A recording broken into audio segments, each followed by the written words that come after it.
गुरुर्ब्रह्मा गुरुर्विष्णू गुरुर्देवो महेश्वरः गुरुः साक्षात् परब्रह्म तस्मै श्री गुरवे नमः।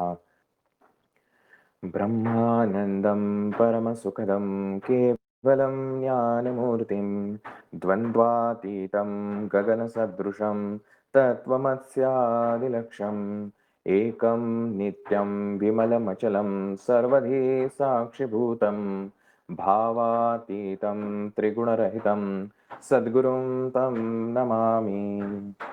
ॐ रक्ताङ्गरक्तवर्ण पद्मनेत्र सुहास्य वदनं कण्ठाटोपी च माला दण्डकमण्डलुधर कटयाङ्कररक्षक त्रैगुण्यरहित त्रैलोक्यपालक विश्वनायक भक्तवत्सल कलियुगे श्री स्वामी समर्थ अवतार धारक पाहि माम्। अज्ञानतिमिरान्धस्य ज्ञानाञ्जनशलाकया चक्षुरन्मीलितं येन तस्मै श्रीगुरवे नमः। अवधूतचिन्तन श्री गुरुदेव दत्त। अनंतकोटी ब्रह्मांड नायक राजाधिराज योगराज परब्रह्म भगवान श्री स्वामी समर्थ महाराज, या मार्गाचे प्रणेते ब्रह्मीभूत परमपूज्य पिठले महाराज, सद्गुरू परमपूज्य दादासाहेब आणि तुम्हा सर्वांच्या श्रद्धेस्थान प्रातस्मरणीय परमपूज्य गुरुमाऊली यांच्या चरणी आजच्या गुरुपौर्णिमा या विशेष दिनाच्या निमित्तानं त्रिवार मुजरा चौथा अध्यायाकडे जाऊया. पुन्हा चौथा अध्याय हे ज्ञानाचं शिंपण जे आहे हे स्वामी चरित्राच्या प्रत्येक अध्याय गणिक ग्रंथकर्ते आपल्याला देऊ पाहतील आणि म्हणून सद्गुरू पिठले महाराज म्हणले की ह्याची कितीही पारायण केली तरी यातलं ज्ञान पूर्ण होणार नाही. आणि त्या चौथ्या अध्यायाची पहिली सोळ आपल्याला सांगते, मुखे कीर्तन करावे अथवा श्रवणी ऐकावे, षोडशोपचारे पूजावे स्वामी चरण भक्तीने. एक्सक्यूज, आपण खूप सारे एक्सक्यूज देतो. आज मला वेळच झाला नाही नित्य सेवा करायला, आरतीला जायला वेळच झाला नाही, आज गुरुपौर्णिमा होती पण वेळच झाला नाही मला जायला, माझ्याजवळ केंद्रच नाहीये, अन्य गोष्टी कितीतरी रूपाने आपण एक्सक्यूजेस देतो. स्वामी चरित्र आपल्याला त्याच्यातनं मार्ग दाखवतो. मुखे कीर्तन करावे अथवा श्रवणी ऐकावे, षोडशोपचारे पूजावे स्वामी चरण भक्तीने. की हे स्वामींचं चरण कशा प्रकारे पूजन करू शकतो आपण? मुखे कीर्तन करावे की आपल्या मुखाने कीर्तन करा. कीर्तन म्हणजे काय? त्यांचं गुणगान गा, नामस्मरण गा की स्वामी महाराज किती छान आहे, स्वामी तुम्ही एकमेकांना आपण जे म्हणतो प्रचार करा. जे आपल्याला शक्य असेल कुठल्या तरी रूपाने आपल्या मुखामध्ये स्वामी रूप, स्वामी नाम जे आहे, स्वामींची कीर्ती जी आहे ती असली पाहिजे. मुखे कीर्तन करावे अथवा श्रवणी ऐकावे. हे नाही जमत, बऱ्याच वेळेला आपण इंट्रोवर्ट असतो की आपल्याला नाही बोलता येत कोणाशी पटकन. तो जर स्वतःहून आपल्याशी बोलायला आला तर आपण त्याला चार गोष्टी सांगू शकू, पण आपण स्वतःहून काही जाऊ शकत नाही. ठीक आहे, मुखे कीर्तन करावे नाही जमत आहे आपल्याला, अथवा श्रवणी ऐकावे हे तर सोपं आहे. आपल्या कानांनी महाराजांच्या कीर्ती जी आहे, महाराजांचं चरित्र जे आहे ह्याचं श्रवण करावं. महाराजांचे वेगवेगळे अनुभव जे आहेत, वा महाराज किती थोर आहे. आपण ज्याला कोणाचा अनुभव ऐकतो त्याला तो व्यक्ती आपल्यासाठी महत्वाचा नसतो की त्याच्या आयुष्यात महाराजांनी कसं सुंदर घडवलं, त्याच्या आयुष्यातलं दुःख कसं दूर केलं, या रूपाने आपण महाराजांचं गुणगान करत असतो. मग असे अनुभव ऐकणं असेल, महाराजांची कीर्ती, महाराजांचं चरित्र ऐकणं असेल, त्या ऐकत असताना महाराजांच्या मध्ये होणं असेल, हा तरी ऑप्शन सहज आपल्याला शक्य आहे. की ठीक आहे, तुम्ही एक्स्ट्रोवर्ट नाही आहात, इंट्रोवर्ट आहात, हे तरी करा की ऐकत राहा. सतत कानावरती तुमच्या ह्या स्वामींचं कीर्तनच पडलं पाहिजे. षोडशोपचारे पूजावे स्वामी चरण भक्तीने. शक्य असेल तर षोडशोपचार, आज आपण गुरुपौर्णिमेच्या निमित्ताने महाराजांना अभिषेक केलेला आहे, 16 उपचारांनी युक्त अगदी राजेशाही थाटामध्ये महाराजांची तुम्ही पूजा अर्चा करू शकता. 3 ऑप्शन दिले, कुठलेही करा. मुख्य कीर्तन करावे अथवा श्रवणी ऐकावे, षोडशोपचारे पूजावे स्वामी चरण भक्तीने. हे केल्याने काय होणार आहे? न लगे करणे तीर्थाटन, योगाभ्यास होम हवन, सांडोनिया अवघाशिण, नामस्मरण करावे. कलियुगामध्ये नामाला अत्यंत महत्व आहे आणि म्हणून सगळ्या संतांनी आपल्याला नामस्मरण शिकवलं आहे. नुकतीच झालेली जी पंढरपूरची वारी जी आहे, कितीतरी अडाणी लोक त्याच्यामध्ये सहभागी होत असतात. वयोवृद्ध असतात, अपंग असतात, दिव्यांग असतात, वेगवेगळ्या प्रकारचे लोक आहेत, पण ह्यांना एकच नाम जे आहे हे संतांनी दिलंय, विठ्ठल. रामकृष्ण हरी. बघा किती चमत्कारिक आहे. हे सगळे जे आहेत ह्या पांडुरंगाचं दर्शन घेण्यासाठी म्हणून घरातनं निघालेत. कोण कुठून आलेले लांबून. परंतु संपूर्ण वारीमध्ये ज्ञानोबा तुकाराम यांचाच जयघोष करतात. का? माध्यम जे असतं ते फार महत्वाचं आहे. ज्ञानोबा तुकारामांच्या जयघोषातूनच परमेश्वर साध्य होणार आहे. कारण परमेश्वर सहज साध्य नाहीच आहे.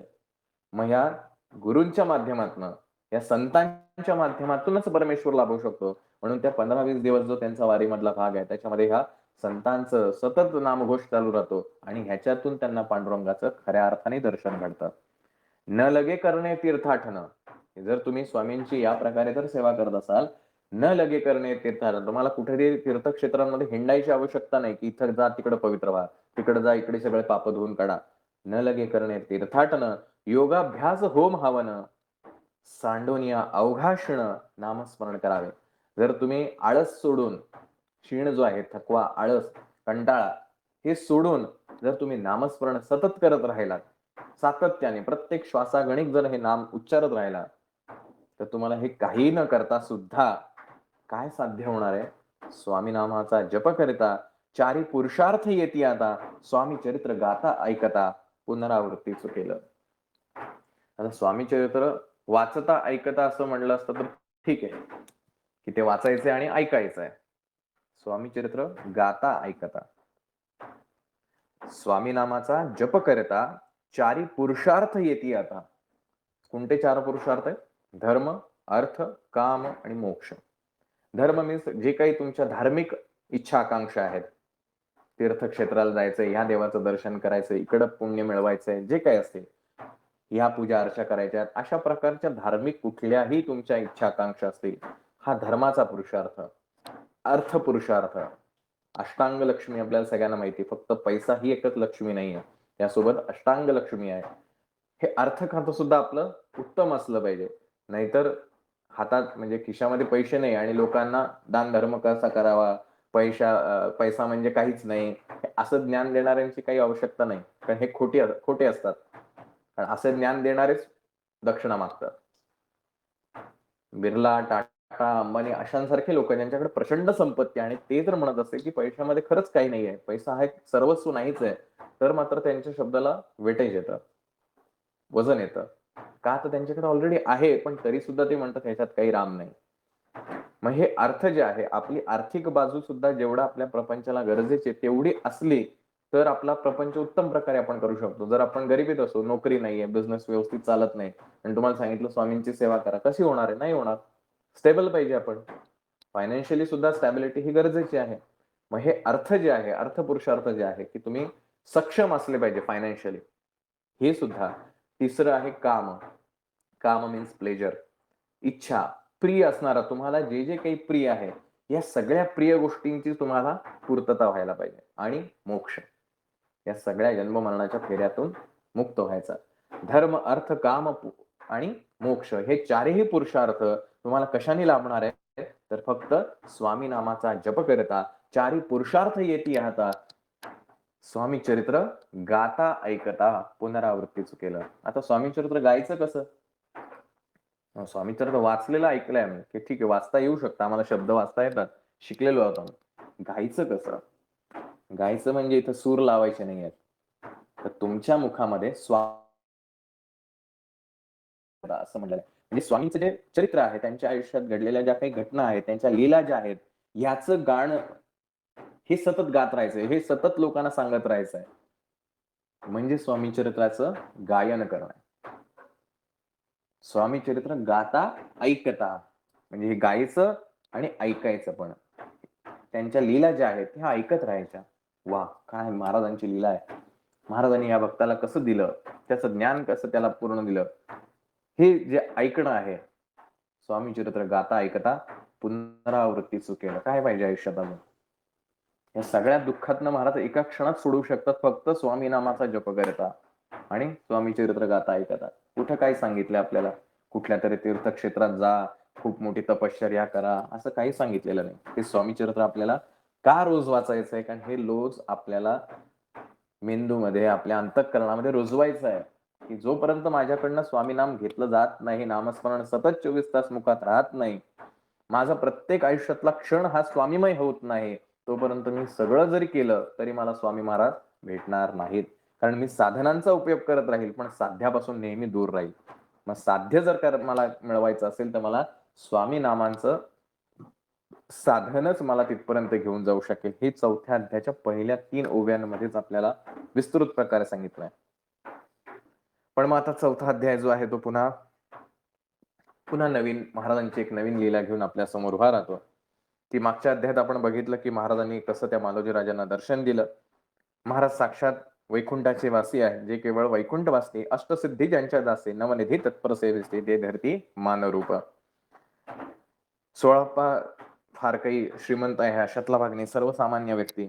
पण स्वामींच्या कृपेमुळे त्यांना अनेक गोष्टींची साध्यता झाली, सिद्धता झाली. हे करत असताना महाराजांनी त्यांची खूप परीक्षा बघितली, खूप प्रकारे त्रास द्यायचा प्रयत्न केला, पण तरी सुद्धा 16 भक्ती काही कमी झाली नाही. आणि ह्याच प्रेमापोटी महाराजांनी त्यांना सगळंच काही दिलेलं आहे. आयुष्यात माणसाला 2च गोष्टी जास्ती डायव्हर्ट करू शकतात. एक आहे पैसा, दुसरी आहे स्त्री, पत्नी. हे 2 जर आपल्याला, म्हणजे पत्नी जर चांगली मिळाली नाही तरी हा मार्गावरनं भटकू शकतो, आणि पैसा जर योग्य प्रकारे जर मिळाला नाही तरी मार्गावरनं भटकू शकतो. 16 पत्नी जी आहे ती पण त्यांना सपोर्टिव्ह आहे. त्यामुळे महाराजांनी तिची सुद्धा परीक्षा घेतली आणि ती सुद्धा त्या परीक्षेत खरी उतरली. आणि मग हे महाराजांचं जे चरित्र आहे, महाराजांचं एक एक दिवसागणिक घडणाऱ्या चमत्कार जे आहेत, लीला ज्या आहेत, त्या आता हळूहळू लोकांच्या, काय म्हणतो आपण त्याला, माउथ पब्लिसिटी जी आहे ती व्हायला लागली. आणि मग महाराजांकडे येणाऱ्यांची, भक्तांची रीग लागायला लागली. खूप सारे लोक यायला लागले. कोणी पैशासाठी येते, कोणी मुलासाठी येते, कोणी लग्नासाठी येते. जसे आज आपण महाराजांकडे जातोय तसं त्याही होते. त्यामुळे काळ काही बदललेला नाही. त्याही वेळेला लोक तेच मागत होते, आजही आपण त्याच रांगेमध्ये थांबलेलो आहोत. शरीर भोगे कष्टले, संसार तापे तप्त झाले, मायामय पसारा ते फसले, ऐसे आले किती एक. खूप सारे लोक येत गेले. भक्तांतरी जे जे इच्छिते ते ते यती राजपुरविती, दृढ चरणी जयांची भक्ती, त्यासी होती कल्पतरू. जो जी इच्छा घेऊन महाराजांकडे आला, महाराजांनी त्याची ती इच्छा पूर्ण केली. आजही आपण तेच बघतो. आपण स्वतःला उगाच लेबल लावून घेतो, मी ज्येष्ठ सेवेकरी, मी इतक्या वर्षांचा सेवेकरी, मी असा सेवेकरी, मला एवढं ज्ञान आहे असा सेवेकरी. काहीच गरज नाहीये. महाराज म्हणतात, जे तुम्ही मनात धरणार आहे मी तुम्हाला ते देणार आहे. जे जे भक्त अंतरी जे जे इच्छिते ते ते यतिराज पुरविते, दृढ चरणी जयांची भक्ती, त्यासी होती कल्पतरू. पण जर तुमची निष्ठा पक्की असेल स्वामींवर, स्वामींनी काय द्यावं हा त्यांचा प्रश्न आहे, मी त्यांना मागणार नाही. ते जे देतील त्याच्यात मी समाधानी आहे. तुमची निष्ठा पक्की आहे, दृढ चरणी जयांची भक्ती, त्यासी होती कल्पतरू. कल्पतरू कसा असतो की त्याच्या खाली बसून तुम्ही जे मनात विचार कराल ते लगेच तत्परतेने पुढच्या क्षणाला ती गोष्ट तुमच्या समोर हजर असते. त्याला कल्पतरू म्हणतात. भले तो काल्पनिक असेल किंवा स्वर्गात असेल, पण पृथ्वीवरचा कल्पतरू जर काही असेल तर तो प्रत्यक्ष स्वामी महाराज आहेत. मग अशी जर त्याची दृढ भक्ती असेल स्वामींवर, तर अशा दृढ भक्तांसाठी स्वामी महाराज कल्पतरू व्हायतात. मग हा महिमा जो आहे तो महाराजांचा वाढत राहिला.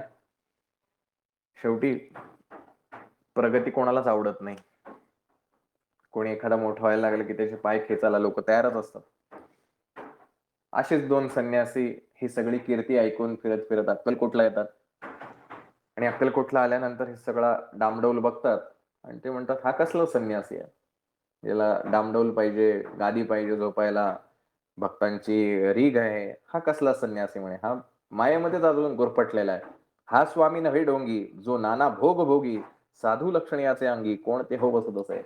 असे ते 2 संन्यासी लोकांना भ्रमित करतात. कसलं तुम्ही कोणाला संन्यासी म्हणून बसताय, कसले परमेश्वर, हा तर ढोंगी आहे, याला सगळे भोगांची अपेक्षा आहे, याला खायला प्यायला पाहिजे, नैवेद्य पाहिजे, हे सगळं पाहिजे, हा कसला संन्यासी म्हणे. तुम्हाला वेड लागलंय, तुम्ही या डोंग्याची पावलं रोज चरण जे आहेत ते पार त्याचं नमस्कार करताय, लोटांगण घालताय, हा ढोंगी माणूस आहे.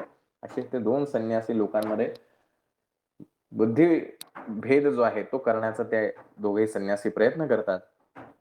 महाराज म्हणतात, ठीक आहे, शेवटी हे महाराज आहेत, महाराजांना सगळेच सारखे आहेत, कोणी वंदा अगर कोणी निंदा. महाराजांचा उद्देश एकच आहे, भक्तांचा उद्धार करायचा. त्यामुळे ह्या 2 संन्यासींची ही परीक्षा घ्यावी किंवा त्यांना योग्य त्या भाषेमध्ये समजून सांगावं असं महाराज प्लॅनिंग करतात. हे सगळी चर्चा चालू असताना आणि मग ते दोघं संन्यासी जे आहेत ते महाराजांच्या तिथे येतात. एका भक्ताच्या घरी पातळी समर्थांची स्वारी, तेही दोघे अविचारी होते बरोबर संन्यासी. महाराज एका भक्ताच्या घरी येतात. दोघेही त्याच्यासोबत महाराजांच्या सोबत असतात आणि महाराज म्हणतात आता यांना योग्य शासन आणि ज्ञान देणं गरजेचं आहे. आणि त्या क्षणी पुढच्या काही वेळामध्येच महाराजांच्याकडे अनेक असंख्य गोष्टी ज्या आहेत, फळं आहेत, जेवणाच्या गोष्टी आहेत, पेढे असतील, आणखीन काय असतील, हे सगळं महाराजांच्या समोर त्या ठिकाणी एका क्षणात जमा होतं. कोणी द्रव्य पुढे ठेविती, कोणी फळे समर्पिती, नाना वस्तू अर्पण करती, नाही मिती दया दे. एवढं असंख्य येतं आणि ते सगळं बघितल्यानंतर त्या दोघा संन्यासांचे डोळे फिरतात. एवढे सगळे पैसे, खाणं पिणं बघितल्यानंतर त्यांची बुद्धी फिरते आणि ते म्हणतात आता हे सगळं आपल्याला मिळालं पाहिजे, कारण ते पण महाराजांच्या सोबतच बसलेत ना. पण शेवटी लीलाधारी महाराज आहे. ज्या क्षणी हे असं सगळं होतं, महाराज ते सगळं घेतात आणि सेवेकरांना म्हणतात हे सगळ्यांमध्ये वाटून टाका. हे सगळं झाल्यानंतर, हे सगळं एका क्षणात बघितल्यानंतर हे दोघेही संन्यासी खजील होतात. महाराज त्या दिवसभर एक कण जेवत नाहीत आणि पाण्याचा घोट घेत नाहीत. सूर्यास्त होतो, या दोघेही संन्यासांना भूक लागते, व्याकुळ होतात, पण जोपर्यंत महाराज खात नाही तोपर्यंत आपण खाऊ शकत नाही. त्यामुळे महाराजांची चेष्टा करायला आलेले त्यांना खरंच जाणीव होते की महाराज ह्या भोगांमध्ये अडकलेले नाहीत, हा फक्त दिखावा आहे. जे पातले करू छळणा त्यांची झाली विटंबना, दंडावया कुत्सित दना अवतरले यतिवर्य. भक्ता न्याय प्रमत्त दंड करण्या येई विजय दत्त. की जो भक्त आहे त्याला न्याय देण्यासाठी, जो प्रमत्त आहे, जो माजलेला आहे, जो अशा प्रकारे लोकांमध्ये बुद्धिभेद करून हे सगळे डावपेच परमेश्वराची उधळून लावण्याचा प्रयत्न करतोय, त्यांच्यासाठी दंड करण्यासाठी विजय दत्त स्वरूपामध्ये महाराज या ठिकाणी अवतरित झालेले आहेत, असं आपल्याला ह्या 4थ्या अध्यायाच्या अनुषंगाने ग्रंथकर्ते सांगतात. श्रीपाद श्रीवल्लभ भक्ती कलियुगी वाढेल निश्चिती, त्यांचा अवतार स्वामी अति वर्णी कीर्ती विष्णुदास. अशा प्रकारे विष्णुदास जे आहेत, विष्णू बळवंत थोरात जे आहेत, ते असं वर्णन करतात की ह्या कलियुगामध्ये स्वामी रूप जे आहे, श्रीपाद श्रीवल्लभांची भक्ती या कलियुगामध्ये वाढणार आहे आणि ह्या श्रीपाद श्रीवल्लभांचं पुढील अवतार असलेले स्वामींचं जे रूप आहे याची कीर्ती ही संपूर्ण विश्वभर होणार आहे. अशा प्रकारे 4था अध्याय आपल्याला थोडक्यात सांगण्याचा प्रयत्न केला. अध्याय क्रमांक 5 आणि 6 एका गोष्टीची जोडलेला आहे. जी गोष्ट आपण गुरुमाऊलींच्या हेतुगजा अनेकदा ऐकली असेल, थोडक्यात गोषवारा बघून आपल्याला त्यातनं शिकायचं काय ते बघायचं आहे. अध्याय क्रमांक 5 आपल्याला स्वामींचं स्वरूप वर्णन करताना सुरुवात करतो. भवकानन वैश्वानरा, अज्ञानतम छेदका भास्करा, पूर्ण साक्षी परात्परा, भक्ता खरा सदैव तू. गंगा जळ जैसे निर्मळ, तैसे तुझे मन कोमल, तुझसी स्तविता प्रेमळ, सत्वर त्याते पावसे. गुरुचरित्रातले आपण 53 अध्याय वाचले, पैकी 50 अध्यायांमध्ये प्रत्येक अध्याय गणिक आपल्याला हे अधोरेखित केलेलं आहे. महाराज हे सत्वर पावणारे आहेत, त्वरित एका क्षणात पावणारे आहेत. महाराज अजिबात वेट करायला लावत नाही. आपल्याला असं वाटतं की आपण खूप सारं पुण्य केलं, खूप साऱ्या सेवा केल्या की महाराज पावतील. महाराज म्हणतात माझं वैशिष्ट्य आहे की मी स्मर्तृगामी आहे, स्मरण करता क्षणी धावून येणार आहे. सत्वर त्याते पावसी. इतकं महाराजांचं मन जे आहे ते कोमल आहे. ते कोणाविषयी राग द्वेष मनात न धरता, कोणी असू दे, त्यांना त्यांच्या नावाने निंदा करणारा असू दे, त्यांच्या नावाने बोटं मोडणारा असू दे, त्यांचं गुणगान करणारा असू दे, कोणी असू दे, हा प्रत्येकाचा उद्धार हा महाराज करत असतात. स्वामी चरित्र कराया श्रवण, श्रोते बैसले सावधान, प्रसंग होनी प्रसंग पर्ण, रसभरित पुढे. आपण सगळेच हे स्वामी चरित्राचं सार जे आहे ते ऐकण्यासाठी तत्पर आहोत आणि म्हणून त्या ग्रंथकर्त्यालाही तीच भावना आहे, कारण लिखाण करताना त्या चरित्रामध्ये जावं लागतं, त्या फेज मध्ये जावं लागतं, तेव्हाच या सगळ्या गोष्टी घडतात. तो जो फ्लो असतो, हा फ्लो फार महत्वाचा आहे. महाराज अक्कलकोटमध्ये 1 तपपर्यंत म्हणजे साधारण 12 वर्ष महाराजांचं वास्तव्य राहिलं. म्हणजे ही साधारण घटना जी आहे ती 1868 सालाची असावी. मग महाराजांची ही कीर्ती कशी पसरायची? Mouth publicity. ज्याला अनुभव आला तो पुढच्याला सांगायचा, अरे असं माझं झालं आणि माझं कल्याण झालं. तो वेगवेगळ्या गावात नसायचा आणि ही महाराजांची कीर्ती सर्वत्र पसरायला लागली. आणि ही कीर्ती पसरल्यानंतर बडोद्याचे मल्हारराव गायकवाड जे आहेत त्यांच्यापर्यंत ही कीर्ती पोहोचली आणि अक्कलकोटचं वैभव त्यांच्या डोळ्यांसमोर वर्णन करण्यात आलं आणि मग त्यांना असं वाटलं की स्वामींना बडोद्याला आणलं पाहिजे आणि मग त्यासाठी खटाटोप सुरू झाला. सभा मांडली. सभेमध्ये त्यांनी सगळ्यांना सांगितलं की स्वामी महाराजांना बडोद्याला कुठल्याही परिस्थितीत घेऊन यायचंय, कोण त्यासाठी तयार आहे. तात्याराव जो होता त्यांनी पहिला हात वरती केला, मी घेऊन येतो महाराजांना, आणि तो विडा उचलला आणि हा तात्या महाराज जो आहे किंवा तात्याराव जो आहे हा अक्कलकोटच्या दिशेने कूच करतो. राजाने सांगितलेलं असतं, तू जर स्वामींना इथे घेऊन आला असता तुला खूप मोठी जहागिरी मी देईन, खूप सारे पैसे, तुला कुठल्याही गोष्टींसाठी पैसे कमी पडणार नाहीत, अशा सगळ्या गोष्टींची मी तुला पुरवठा करेल. शेवटी माणूस आहे, लालूच आहे, लालच आहे, आणि त्यामुळे पैशाच्या लालसेने तो अक्कलकोटला आला. आल्यानंतर सगळ्यात पहिले काय ऑब्झर्वेशन आहे, काय चालू आहे इथे. तर इथे अक्कलकोटला आल्यानंतर इकडे सगळ्यांच्याच घरामध्ये फक्त स्वामींचंच नाव आहे, सगळेच स्वामींचे भक्त आहेत. जिथे जाऊ तिथे स्वामींचे भक्त आहेत. अक्कलकोटीचे सकल जन स्वामी भक्त झाले पूर्ण, स्वामींचे हे मन रमवण गेले असे त्या ठाया. की स्वामी सुद्धा रमलेले आहेत आणि लोक सुद्धा महाराजांच्या सेवेमध्ये रममाण आहेत. त्यांचं शेड्यूल लागलंय. 12 वर्ष लागल्यानंतर 12 वर्ष महाराज तिथे राहिले. त्यामुळे सकाळी उठल्यानंतर महाराजांच्याकडे जायचं, दर्शन घ्यायचं, जेवायला जाताना दर्शन करायला जायचं, शेतात जाताना दर्शन करायचं, नोकरीवरती जाताना दर्शन करायचं, संध्याकाळी घरी आल्यानंतर जेवण आटपल्यानंतर पुन्हा महाराजांच्या दर्शनाला, कीर्तनाला जायचं, भजनाला जायचं. हा 12 वर्षाचा नित्यक्रम आहे. त्यामुळे हे दोघं एकमेकांशी इतके एकरूप लागलेत, मी महाराजांनी इथनं कसं घेऊन जाऊ, हा प्रश्न त्या तात्यारावाला पडला. म्हणजे माणसं तर झालीच आहेत, पण राजा सुद्धा महाराजांचा भक्त आहे. त्यामुळे इथे सोपं नाहीये काम, याचा साधारण त्याला अंदाज आला. मग स्वाभाविकपणे काय केलं जातं, तर जी स्वामींच्या जवळची माणसं आहेत त्यांना हेरायचं आणि त्यांना लालच दाखवायचं. मग त्या तात्यारावांनी हेच काम केलं की रोजच्या रोज अन्नदान करायला सुरुवात केली. कोणाला शालजोड द्या, कोणाला धोतरजोड द्या, कोणाला पैसे द्या, ज्याला जे शक्य असेल, जो त्यांना आकर्षण निर्माण होईल असं द्यायला सुरुवात केली. कारण पैशांची कमतरता नाहीच आहे. लोकांना भुलवायला सुरुवात केली आणि हे भुलवून त्यांच्या मनात असं पेरलं की महाराजांना बडोद्याला घेऊन जायचंय, आमच्या महाराजांना बडोद्याच्या महाराजांना महाराजांचं दर्शन करायचं आहे. त्यामुळे एवढं सगळं दिल्यानंतर शेवटी आपण कोणाचे ऑब्लिगेशन घेतले, उपकार घेतले की आपण मिंदे होतो. त्यामुळे ह्या लोकांनी पैशाच्या आकर्षणापोटी इथे आपल्याला असं वाटतं फक्त चोळापास एकटा पैशांसाठी काय म्हणू आकर्षित झाला होता, असं नाहीये. सगळ्यांनाच तात्यारावांनी पैशाचं लालूच दाखवलं होतं. आणि पैशाचं लालूच असेल, कोणाला गोड गोड बोलणं असेल, ज्याला जे आकर्षणाची गरज आहे ती सगळी आकर्षणं तात्यारावांनी सुरुवात केली. जवळपास 4-5 महिने हा सगळा कार्यक्रम चालू होता.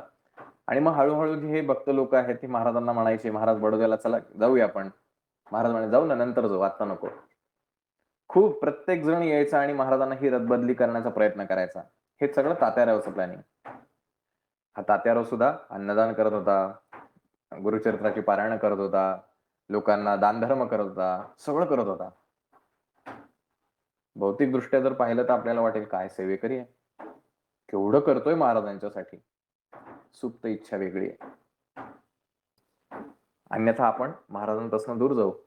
आणि हे तात्याराव हेच करत असतो आणि सतत रदबदली महाराजांकडे ह्या सगळ्या भक्तांच्या माध्यमातून, अगदी चोळाप्पा असेल, सुंदराबाई असतील, बाळाप्पा असेल, हे सगळ्यांच्या वेगवेगळ्या माध्यमातून स्वामी महाराजांना कसं बडोद्याला नेता येईल ह्यासाठी सगळे प्रयत्न चालू असतात.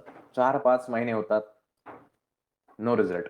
महाराज काही बदत नाही. महाराज फक्त नाही, नंतर जाऊ, आता नको, उन्हाळा जाऊ दे, पावसाळा जाऊ दे, अशी काहीतरी कारणं देत. महाराज लीलाधारी आहेत ना, गंमत करत असतात ते. काही केल्याने व्हायला तयार नाही. शेवटी आता सगळ्यात फेवरेट कोण आहे महाराजांचा? सोळाप्पा महाराज आहेत, सुंदराबाई आहेत. अशांना तात्याराव हेरतात आणि त्यांना चोळाप्पांना सांगतात की तुम्ही जर महाराजांना बडोद्याला घेऊन आलात तर तुम्हाला मी मोठी जहागिरी मिळवून द्यायचं काम करेल. आता चोळाप्पा महाराजांकडं आर्थिक कुचंबणा होती, त्यांच्याकडं दारिद्र्य होतं, त्यामुळे ते एक आकर्षण ठरलं. आणि मग शेवटी हे सगळ्यांनी महाराजांना असं हे केलं, प्लॅन केला की आपण महाराजांना पळवून नेऊ. महाराजांना आता सांगायचं नाही आणि मेण्यात बसवायचं, काहीतरी निमित्ताने बसवायचं आणि तो मेणा डायरेक्ट बडोद्याला घेऊन जायचा. आणि कडपगावचा जो मार्ग आहे म्हणजे तो वे जो आहे तिथे गेल्यानंतर तिथलं एक स्टेशन आहे रेल्वेचं, तर तिथे रेल्वे तयार ठेवायची आणि महाराजांना त्या रेल्वेतनं डायरेक्ट बडोद्याला घेऊन जायचं, असा ते प्लॅन करतात सगळे मिळून. आणि मग रोज महाराजांकडे यायचं, महाराज चला ना जरा आपण थोडं फिरायला जाऊ, महाराज चला ना ह्या भक्ताकडे जाऊया, महाराज खूप वेळ झाला एकाच ठिकाणी बसलाय, जरा पाय मोकळे करून. कुठल्या तरी निमित्ताने महाराजांना उठवायचं आणि त्या मेळ्यात कसे बसतील महाराज यासाठी प्रयत्न करायचे. पण महाराज प्रत्येक वेळेला हे, कारण शेवटी महाराज अंतर्यामी आहे, हे सगळे ज्याला म्हणायला यायचे महाराज नाही आता नको, बस निवांत बसूया इथंच, कुठलं ना कुठलं तरी कारण द्यायचंय. असा 1-2 महिन्याचा काळ गेला, काही केल्या महाराज काही बदलायला तयार नाही. आणि नेमकं एका दिवशी महाराजांनी होकार दाखवला. सगळे इतके आनंदित झाले, चला पटापट पटापट लगेच मेणा तयार झाला, महाराजांना मेळ्यात बसवलं. आणि महाराजांना हे सगळं माहिती आहे ना ह्यांचं प्लॅनिंग काय चालू आहे, पण महाराज अगदी निरागस बालकासारखे की मला काहीच माहित नाही, चला चला तुम्ही म्हणताय ना तसं करूया. भक्ताधीन गुरु असतो. आणि महाराज मेण्यामध्ये बसतात आणि कडपगावच्या मार्गाला त्या स्टेशनकडे महाराजांचा मेणा घेऊन चालू होतात, सगळे चालायला लागतात, सगळे आनंदित असतात की चला आता महाराज मेण्यात बसलेत, आता गुपचूप आपण महाराजांना बडोद्याला घेऊन जाऊ. थोडा वेळ गेल्यानंतर ते जे भोई आहेत पालखीचे, त्यांनी पालखी तो मेणा धरलेला आहे, ते असं म्हणतात अहो हा मेणा हलका लागायला लागलाय.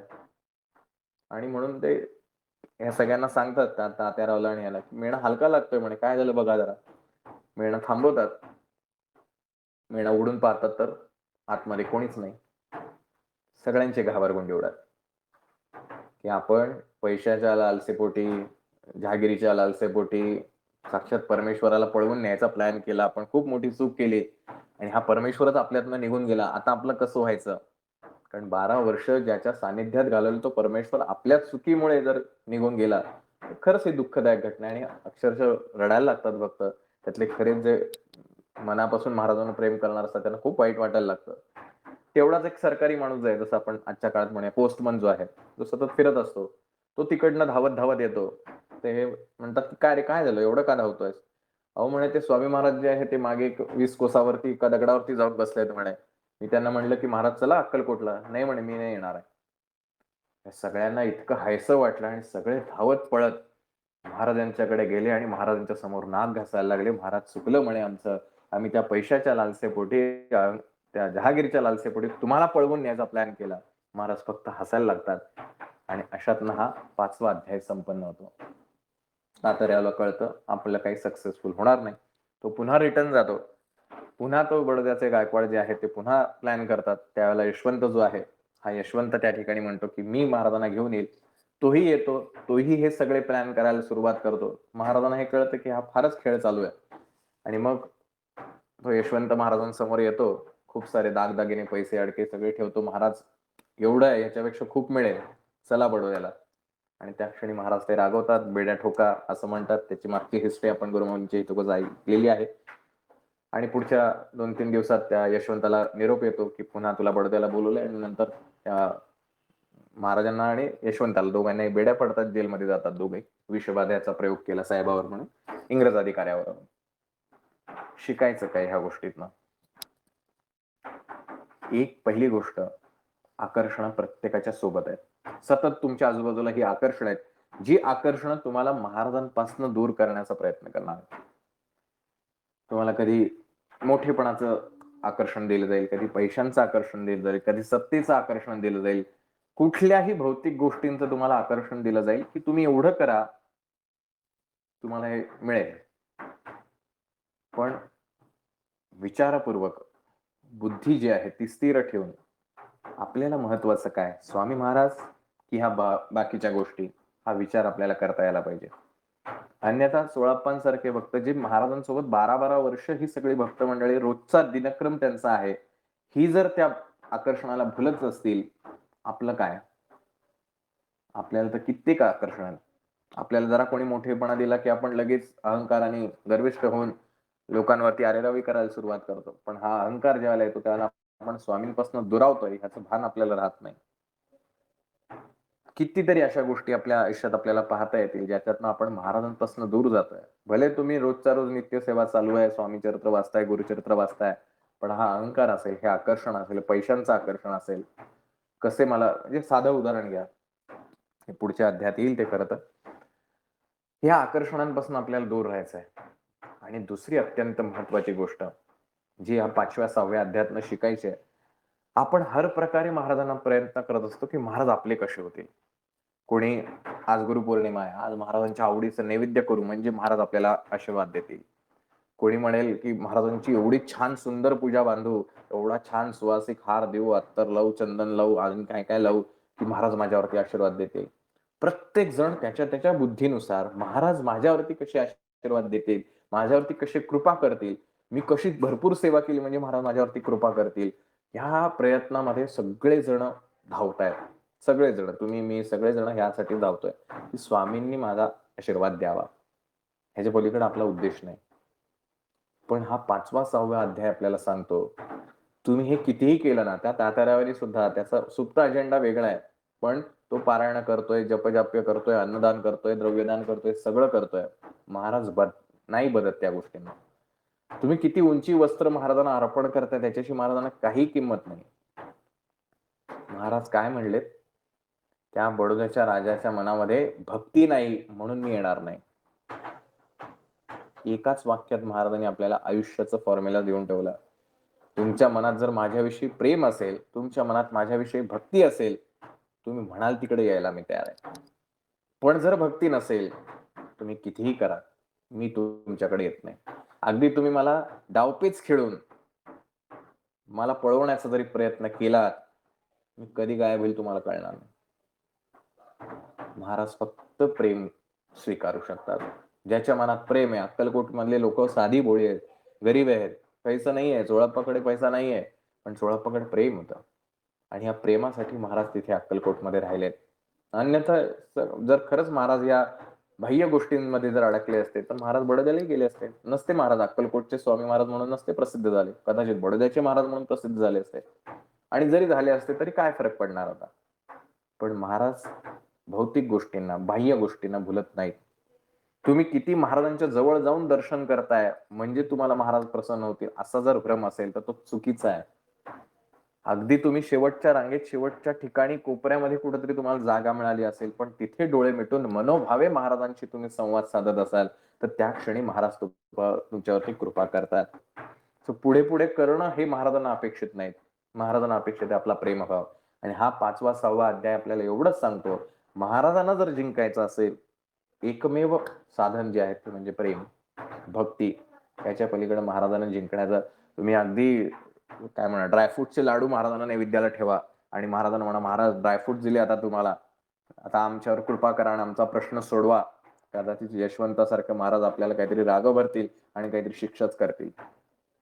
कोणासमोर आपण ड्रायफ्रूटच्या लाडूंचा, माझ्या श्रीमंतीचा, माझ्या पैशांचा माज मी दाखवतोय? कोणासमोर? ज्यांच्याच कृपेने मला हे सगळं लाभलंय त्यांच्यासमोर.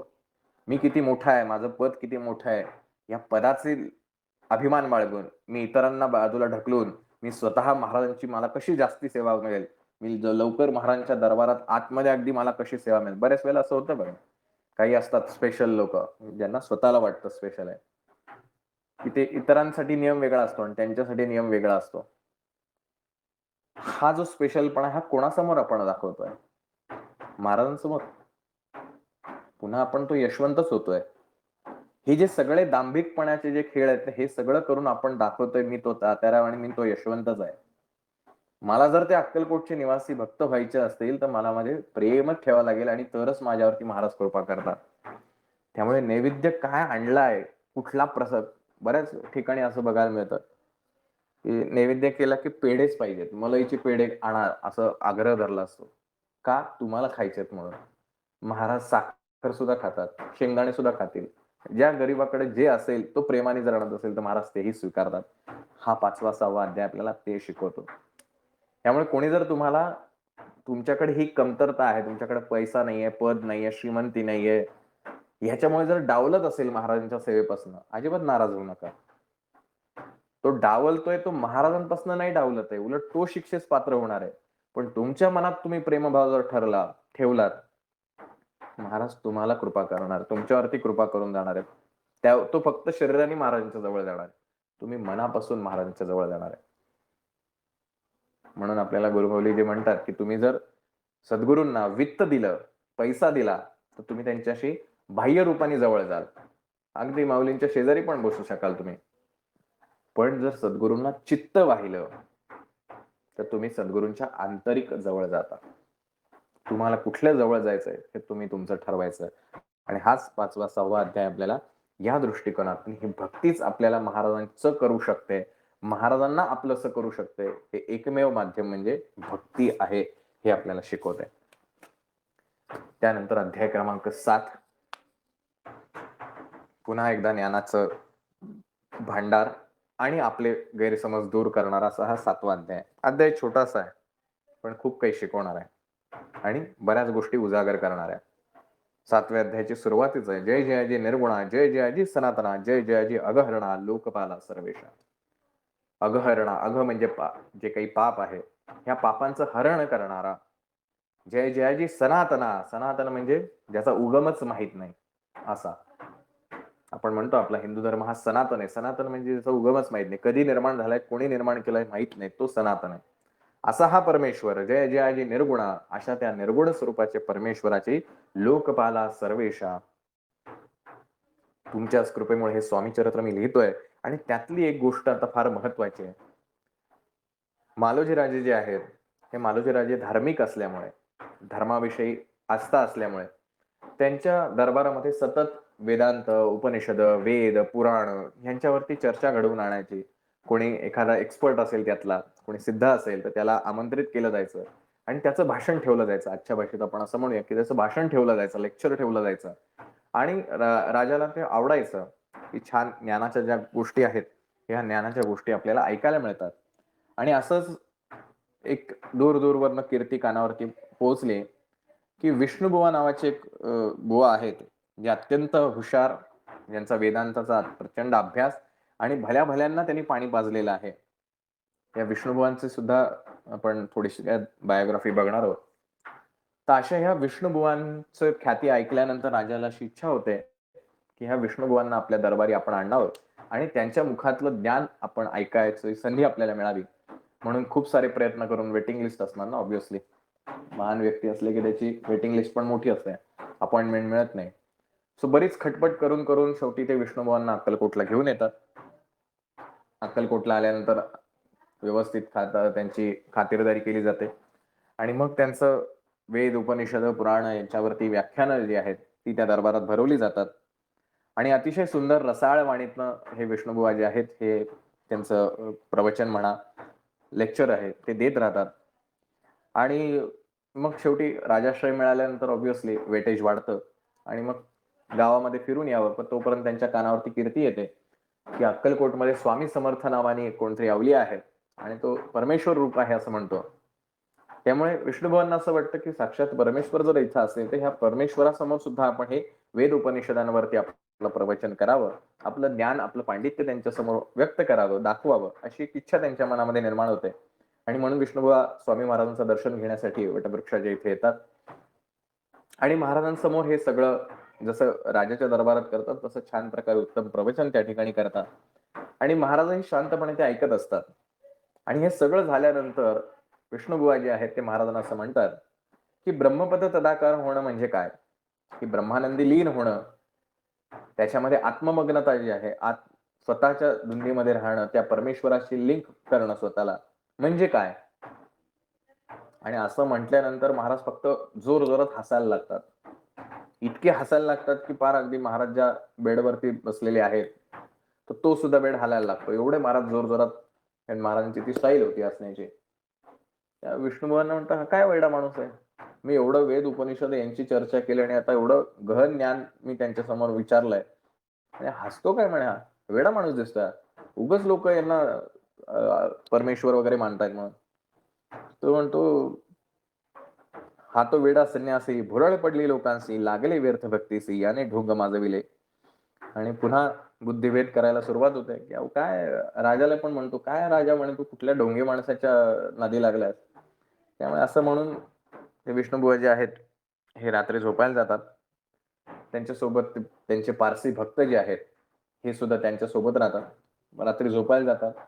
झोपल्यानंतर स्वप्नामध्ये अनेक हजारो विंचू पाहतात आणि त्यातला एक विंचू येऊन त्यांना डंख करतो असं स्वप्न पाहतात. आणि हे स्वप्न पाहता क्षणी त्यांना जाग येते. प्रचंड घाबरलेले, घामाने भिजलेले आणि विंचू विंचू विंचू म्हणून जोरजोरात ओरडायला लागतात. तर ते त्यांच्या सोबतचे जे पारसी भक्त आहेत ते त्यांना सावध करतात, म्हणे सावध व्हा, काय झालं म्हणे. थोडस नॉर्मल झाल्यानंतर ते म्हणतात, अरे मी असं असं स्वप्न पाहिलं आणि त्या स्वप्नामध्ये विंचू चावल्याचं मी पाहिलं, त्यामुळे मी घाबरलो होतो. ठीक आहे म्हणे, नॉर्मल झाले, आता स्वप्न होतं ते, असं म्हणून पुन्हा झोपतात.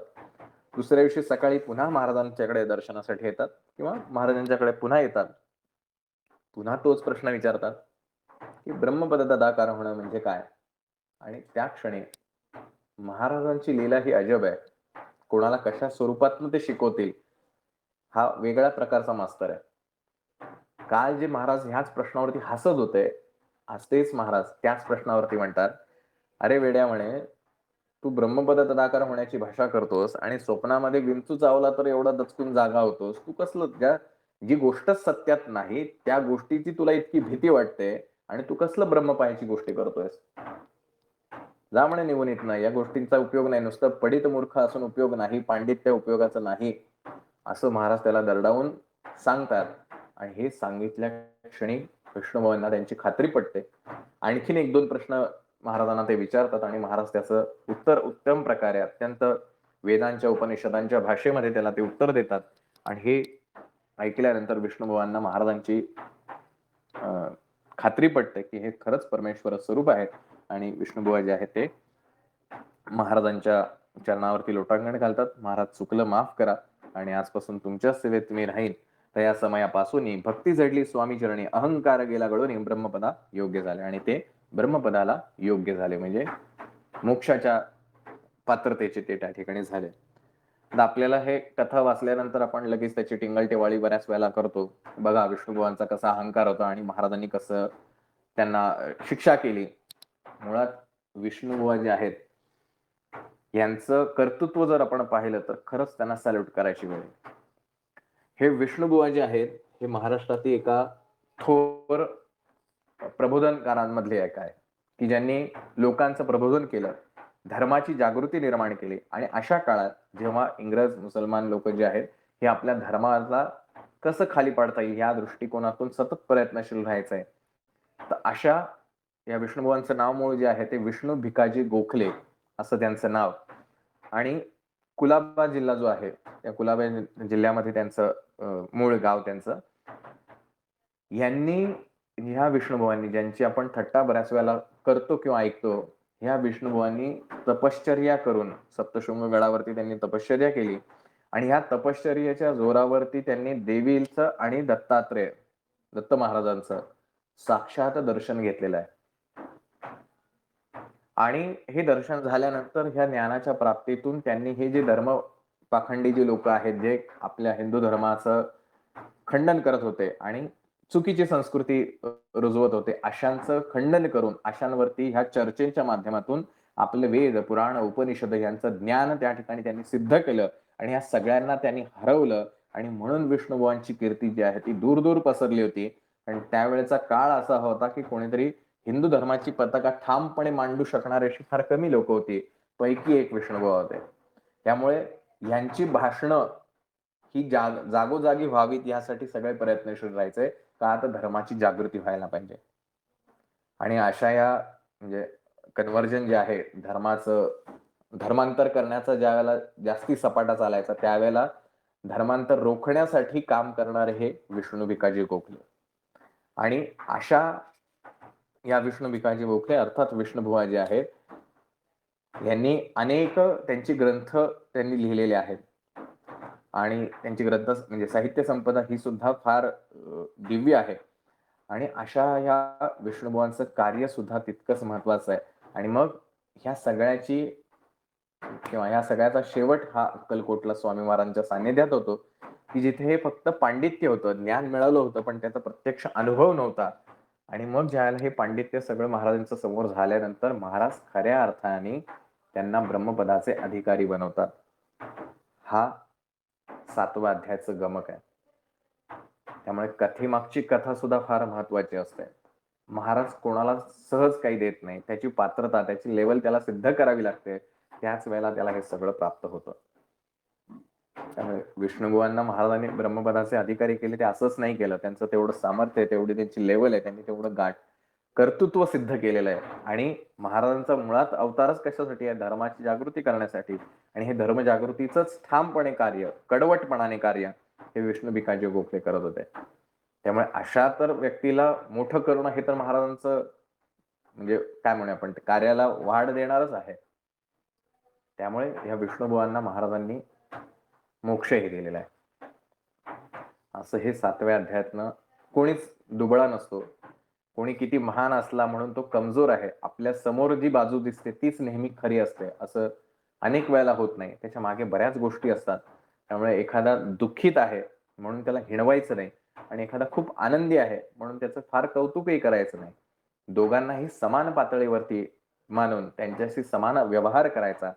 समसकला पाहू ही जी वृत्ती आहे, बऱ्याचदा आपल्याकडे असं होतं ना, जो प्रसाद खूप आणून देतो, छान छान प्रसाद आणतो किंवा महाराजांसाठी काही काही वेगळ्या गोष्टी करतो, जो तुम्हाला फेवर करतो, अशा माणसांना आपण सुद्धा फेवर करतो. त्यांना आरती द्या, मग त्यांना आणखीन काहीतरी वेगळं विशेष सेवा त्यांना द्यायची का, तर हे आपल्याला फेवर करतायत. हा 7वा अध्याय आपल्याला हेच सांगतो. समसकला पाहू. महाराज सगळ्यांना समान तोलतात. कोणीच मोठा नाही, कोणीच छोटा नाही. जो अगदी गरिबीत आहे तो सुद्धा महाराजांना तेवढाच प्रिय आहे, आणि जो अगदी श्रीमंतीच्या अगदी उच्च पातळीवरती असला तरी सुद्धा महाराजांना तो तितकाच प्रिय आहे. भले आज तो चुकीच्या मार्गावरती असेल, पण यथावकाश महाराज त्याला त्याची चूक दाखवतील. त्याचं गर्वहरण नक्कीच होईल.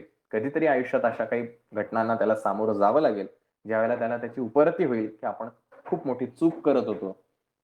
पण शहाणा तोच की जो गर्वहरण होऊन त्या वाटेला येण्यापेक्षा गर्वच न करता महाराजांचा झाला, तर त्याला आपण खरं शहाणा म्हणू शकतो. तर या दृष्टिकोनातून हे पहिले 7 अध्याय हे आपल्याला प्रत्येक पदोपदी महाराजांचं हे रूप समजावून सांगतात. महाराजांचं कसं व्हायचं हे आपल्याला शिकवतात. महाराज आपले कधी होतील हे आपल्याला शिकवतात. आपल्याला गुरूंचं व्हायचं आहे. ज्याला गुरु पोटाशी धरतील असा जर आपण होऊ शकलो, ह्या गुरुपौर्णिमेच्या निमित्तानं आपण महाराजांना काय देऊ शकतो? तर महाराजांना प्रेम द्यायचं. प्रेम देण्यासाठी माझ्याकडे जेवढं काही प्रेम मला देता येईल ते सगळं मला महाराजांना द्यायचं आहे. मगाशी जसं म्हटलं तसं की या जगातली सगळ्यात माझी जी काही प्रिय गोष्ट, प्रिय व्यक्ती जी असेल त्याच्यापेक्षा सुद्धा जास्त मला महाराजांना प्रेम द्यायचं आहे. हे जर मी दक्षिणा स्वरूपात महाराजांना देऊ शकलो, तर महाराज सदैव प्रत्येक क्षणाला आपल्या सोबत आहेत. प्रचंड स्वामी बळपाठीशी नाही, प्रत्येक क्षणाला ही प्रचंड ताकद आपल्या सोबत, याची जाणीव आपल्याला होईल. आणि ही एकदा जाणीव झाली, मग तुम्हाला कशाची अपेक्षा राहत नाही. कसली प्रसिद्धी, कसला मोठेपणा, कोण मी, कोण तू, कोणाला छोटं म्हणायचं, कोणाला मोठं म्हणायचं, कोण ज्येष्ठ आणि कोण कनिष्ठ, सगळेच तर आपण सारखे. हा समसकला पाहूचा मनातला भाव या ठिकाणी निर्माण होतो. आणि असं हे ज्ञान कितीही केलं तरी कमीच आहे. पण वेळेला पूर्णविराम देणं गरजेचं आहे, कारण उद्देश एकच, हे स्वामीचरित्र का 3 अध्याय रोज आपल्याला वाचायचे. आपण घड्याळाच्या काट्यावरती स्वामीचरित्र वाचतो. माझ्या अंतरीचा भाव जो आहे स्वामींविषयीचा तो नक्कीच बदललेला असेल. कारण हे स्वामीचरित्र गाता ऐकता पुनरावृत्ती चुकेलं. हे स्वामीचरित्र जर आपण सतत वाचन करत राहिलो, गात राहिलो, लोकांना याची महती सांगत राहिलो, तर आपण नक्कीच या सगळ्या जन्म मरणाच्या फेऱ्यातून नक्की आपली वाट सुकर होणार आहे. त्यामुळे महाराजांच्याकडे कशासाठी जायचंय? तर ज्ञान घेण्यासाठी जायचंय. या कर्मातून आपल्याला ज्ञानाचं उपासक व्हायचं आहे. आणि हेच वेळोवेळी आपल्याला स्वामीचरित्र शिकवतं. असो, या छोट्याशा प्रयत्नांना स्वामी महाराज स्वामीचरित्र त्यातला मतितार्थ समजावून सांगण्याचा प्रयत्न केला. जी काही तोडकी मोडकी सेवा झाली असेल ती आपण गोड मानून घ्यावी अशी आपल्या चरणी विनंती आहे. कारण श्रोते हे सगळ्यात महत्वाचे आहेत. श्रोत्यांमुळेच खरं तर वक्त्याला महत्व असतं. आणि वक्ता जो आहे हाही परमेश्वरीच कृपेने हे सगळं करत राहतो. त्यामुळे हे आपल्या माध्यमातून झालेली ही परमेश्वराची सेवा त्याच परमेश्वराच्या चरणी रुजू करूया.